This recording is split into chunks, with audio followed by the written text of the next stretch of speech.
糖尿病咧，其實俗稱就係血糖過高啦。咁當然血糖過高可以影響我哋身體唔同嘅部分啦，例如影響我哋嘅心臟啦，影響我哋個腦啦，影響我哋個腎啦。咁眼睛咧都係其中一個部位咧，係會受到高血糖嘅影響嘅。咁因為我哋個眼睛咧有前面嘅角膜啦、晶體啦同埋視網膜。咁糖尿上眼咧，其實就主要咧就係影響翻我哋嘅視網膜，即係講緊眼底嘅部分。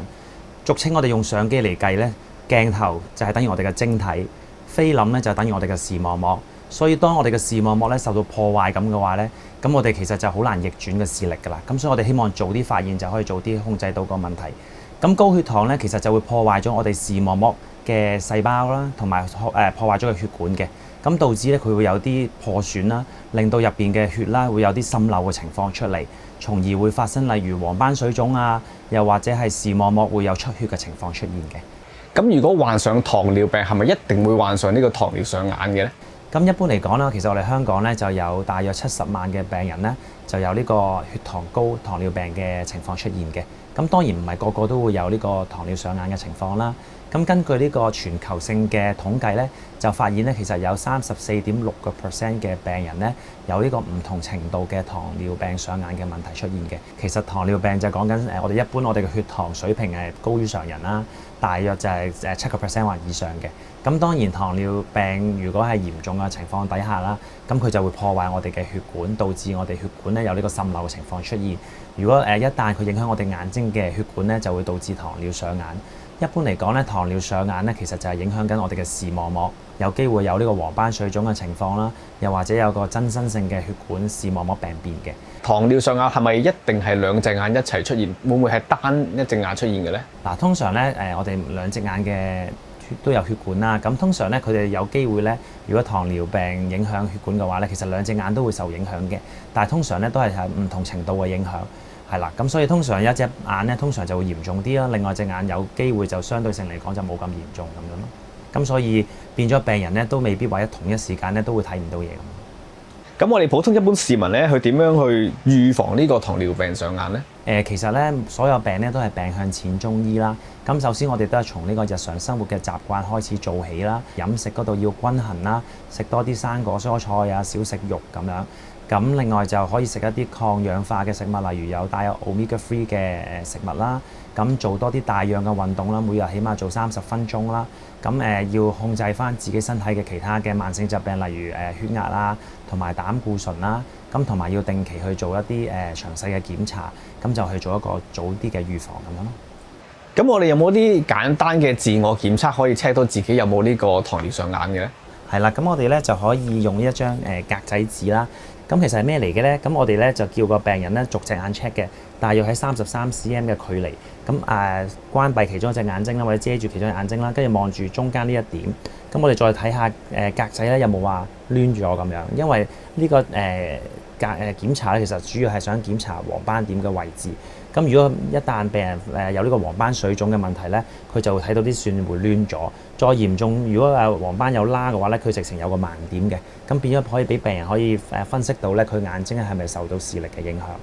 咁如果我哋真係患上糖尿病，又驚有呢個糖尿上眼，我哋應該幾耐去檢查一次隻眼呢？通常我哋起碼都有第一次嘅檢查啦，究竟睇下佢嘅視網膜嘅情況啦，有機會淨係輕微或者中度或者嚴重。咁至於我哋再分翻究竟佢個眼睛嘅嚴重情況，譬如如果病人係完全冇糖尿上眼嘅話咧，根據國際嘅慣例啦，其實通常就1年 check 一次就已經 OK 噶啦。咁但係調翻轉嚟講，如果個病人係有輕微嘅糖尿上眼啦，講緊就大約6至12個月啦，就應該去重複去睇翻眼底究竟有冇視網膜嘅病變。到我哋講緊係可能去到嚴重啦，咁其實已經係有機會有增生性嘅血管咧，講緊可能要每3個月都要睇翻眼底嘅情況嘅。咁所以都係視乎翻佢個眼底嘅情況而決定嗰個覆診嘅時間。我哋患咗糖尿上眼啦，又直至到去到呢個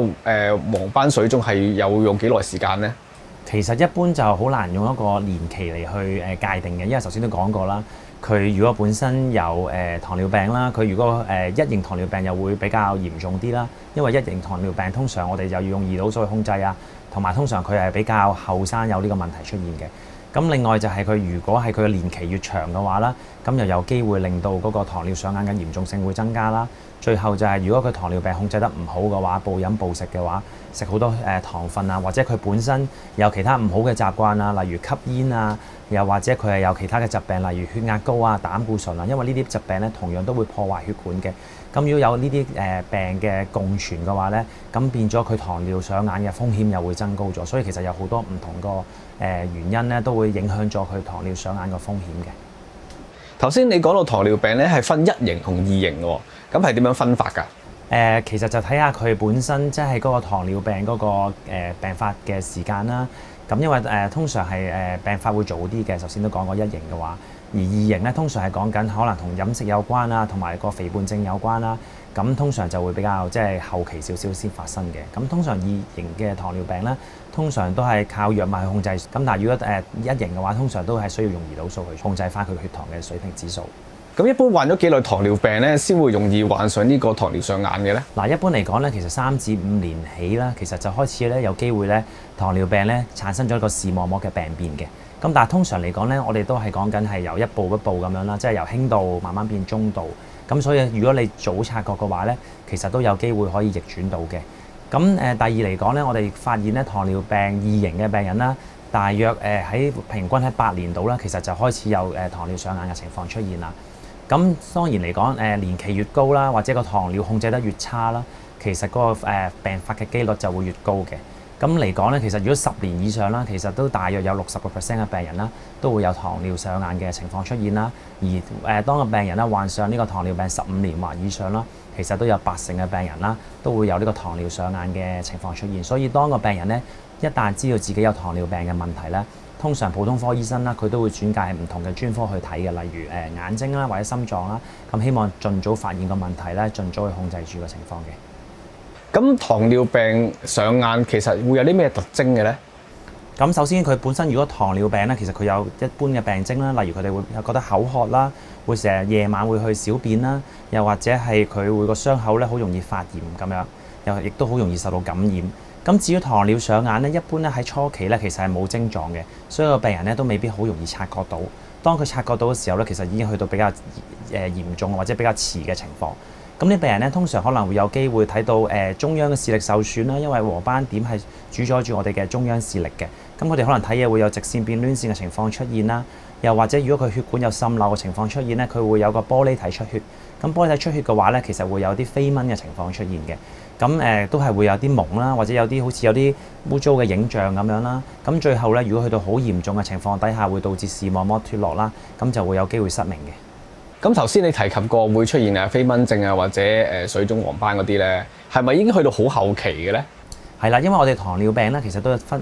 糖尿上眼都有分唔同嘅等級嘅。咁就係輕度啦、中度啦、嚴重啦，同埋去到即係有增生血管嘅問題。咁當佢輕度至中度嘅時候咧，其實佢眼底咧有啲位置咧，已經我哋咧通過眼科醫生嘅檢查咧，其實都見到有少少血㗎啦。咁但係嗰啲血咧，因為佢唔喺中間嘅位置啦，咁其實就暫時咧病人就未受到視力嘅影響，所以個病人有機會係唔知道有問題嘅。咁都要通過我哋叫定期檢測啦，可能先會發現到佢個問題出現啦。咁但係當去到嚴重啦，甚至乎有呢個增生血管嘅情況出現啦，咁個病人咧就因為佢嗰個有啲增生血管出現啦，咁因為血管壁咧就比較脆弱嘅。咁當個病人咧突然間有個玻璃體滲血嘅情況出現啦，咁病人咧就會發現佢有啲玻璃體有啲血積咗入邊啦，咁佢咪知道佢我睇嘢突然間差咗咯。咁所以開頭咧真係個病人就未必會知道嘅，係去到比較中後期啦，開始係受到某啲叫糖尿上眼嘅併發症啦。第一就係頭先講黃斑水腫嘅問題，第二就係增生性血管病變，即係俗稱係有個玻璃體出血嘅問題。去到咁嚴重嘅情況底下咧，病人就會知道佢自己咧係受到糖尿上眼嘅影響啦。咁多糖尿病嘅患者中咧，究竟邊種先係最高危嘅群組咧？邊種係最高危群組？通常就講緊頭先，如果嗰個病人係可能係糖尿病1型啦，咁佢個血糖控制得唔好啦，本身佢有其他嘅風險嘅因素啦，風險群組，例如佢本身係有吸煙嘅習慣啦，又或者佢有其他嘅疾病，例如佢有血壓高啊、膽固醇高啊，呢啲情況底下加埋咧，其實佢個風險就會相對性嚟講會再增加。咁頭先你提及過黃斑水腫係咪真係隻眼會腫咗嘅咧？係，咁其實黃斑水腫咧，基本上就唔係話隻眼腫咗嘅。咁病人啦，或者係病人嘅家屬啦，其實喺外邊望嚟咧，佢都唔會知道嘅。係我哋講緊嘅黃斑個區域啦，因為我哋嘅黃斑點咧，其實喺視網膜嘅正中間嘅。咁係我哋嘅細胞最密集嘅地方啦，係主宰住我哋嘅中央視力嘅。咁嗰度亦同時間咧，亦係好多血管喺嗰度啦。咁頭先都講過，因為高血糖咧，其實會破壞我哋嘅血管組織。咁導致咧佢有個滲漏情況，所以所謂嘅黃斑水腫就係個黃斑點咧積咗水，變咗佢就會厚咗。咁因為有水嘅關係啦，所以視力咧，尤其是中央視力咧，就會睇嘢就會模糊咗。咁如果患上飛蚊症，係咪等於一定係患上呢個糖尿上眼㗎？飛蚊症咧就未必一定係患咗糖尿上眼嘅。其實籠統嚟講咧，點解會有飛蚊咧？係講緊我哋嘅玻璃體啦，玻璃體嘅位置其實喺個晶體嘅後邊咧，視網膜嘅前邊嘅。當喺嗰個玻璃體入邊咧有任何嘅雜質啦，其實佢哋都會感受到一個飛蚊嘅存在咁樣。咁例如嗰個病人有出血啦，又例如玻璃體出血啦，糖尿上眼，咁佢又會睇到飛蚊啦。另外咧，如果佢本身個玻璃體，因為隨住年紀都會退化嘅，咁玻璃體有啲雜質喺度咧，其實佢哋都會覺得有飛蚊症嘅存在嘅。又或者佢虹膜炎，佢有啲發炎喺玻璃體入邊產生嘅。亦都會係有飛蚊嘅存在，咁所以其實飛蚊症只不過係話俾你聽，玻璃體入邊有啲雜質喺度，但係視乎可以係血啦，可以係本身嘅玻璃體收縮纖維化咗啦，又或者係虹膜炎嘅細胞存在，咁所以都好難話100%可以界定得到係邊一種，係啦，都要通過眼科醫生去檢查先會知道究竟係邊一類型嘅飛蚊症咁樣。我聽人哋講咧，個腎有事咧，都會特別會患上呢個糖尿上眼喎，係咪㗎？因為咧，如果病人嘅腎咧係受到糖尿病或者其他病嘅影響啦，其實啲血管咧代表其實都比較弱㗎啦，咁樣咁所以都係滲漏嘅機會都係比較高啲。咁因為我哋嘅視網膜嘅黃斑點亦都好多血管嘅存在啦，所以黃斑水腫嘅機會咧都一般嚟講都比較容易發生，同埋會比較嚴重咁樣。咁喺你而家呢個醫學科技啦，我哋點樣可以治療到呢個黃斑水腫咧？咁首先嚟講咧，我哋首先就要從我哋嘅生活習慣去控制啦。頭先都講過，首先個高風險嘅問題，例如佢本身如果有肥胖嘅問題出現嘅，咁就希望佢盡量去即係減翻佢個體重啦，去翻一個合適嘅水平啦。咁另外就係做多少少帶氧運動啦，最好我哋建議都每一日都有30分鐘嘅帶氧運動啦。咁戒煙啦，咁本身如果佢並存有呢個血壓高啊，或者係膽固醇高，我哋就希望可以即係用藥物去控制咁樣咯。咁呢啲除咗幫助糖尿上眼之外啦，其實亦都幫助我哋其他即係頭先講糖尿病引起嘅併發症，例如中風嘅機會啊、心臟病嘅機會啊，或者係腎病嘅機會嘅。咁至於你話糖尿上眼嘅問題啦，咁我哋其實有針對翻首先係唔同嘅疾病先啦，睇下究竟佢係黃斑水腫定係糖尿病嘅增生性血管病變咁樣。咁基本上我哋有唔同嘅方法，咁係慢慢演變嚟嘅。咁因為我哋咧講緊傳統嘅治療方案咧，都係要靠呢個眼球裏嘅注射嘅，將啲藥物咧直接注射入玻璃體裏邊啦，從而達到呢個黃斑水腫收咗水嘅功效嘅。咁一般嚟講咧，第一個注射嘅方案就係講緊係可以就個抗血管內皮生長因子抑制劑啦。咁但係其實隨住年代發展咧，我哋有第二個途徑，第二隻藥物嘅抑制啦。咁可以同時間抑制血管內皮生長因子抑制劑啦，同埋另外一個因子就叫血管生成素2嘅。咁同時間因為可以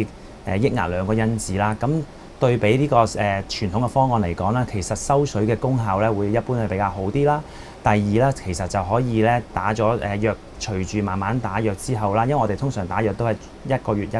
打針嘅，頭嗰3針。之後咧，我哋可以將嗰個頻率咧可以加翻長少少，因為藥力係比較持久啊，咁就可以慢慢加到8至16個禮拜。一般嚟講咧，舊式嘅藥咧係要1個月一路打落去嘅，咁變咗就佢可以即係可以長少少時間去打藥啦。咁對病人嚟講一定係有好處。第一就佢可以一樣同樣用藥物咧去控制到佢眼睛嘅情況啦。第二就係佢對呢個覆診嘅時間啦，即係嗰個頻率咧，其實都可以減少啲，咁樣對病人都會比較方便一啲嘅。咁我想問下，係咪唔會斷尾㗎？你要明白啦，糖尿病其實同一般病啦，血壓病又好，膽固醇又好，其實都係一種叫慢性疾病。慢性疾病咧，我哋都係通過控制住個情況啦，就唔好俾佢再惡化落去咯。咁所以都係難少少斷尾嘅，係。我想問下，啱啱你提及嗰個雙抗眼內注射，佢有冇副作用㗎？嗱，咁我哋打一般眼球嘅注射啦，其實同傳統嘅方法一樣啦。其實都係要通過一支好幼嘅針啦，去注射落眼睛入邊嘅。咁其實咧，相對性嚟講咧，呢個技術咧都好成熟噶啦，咁所以都相對性嚟講係安全嘅。咁你話有時病人咧，佢可能打針個傷口位咧會有少少微微嘅痛啦，咁但係通常呢個情況咧就唔會持續嘅。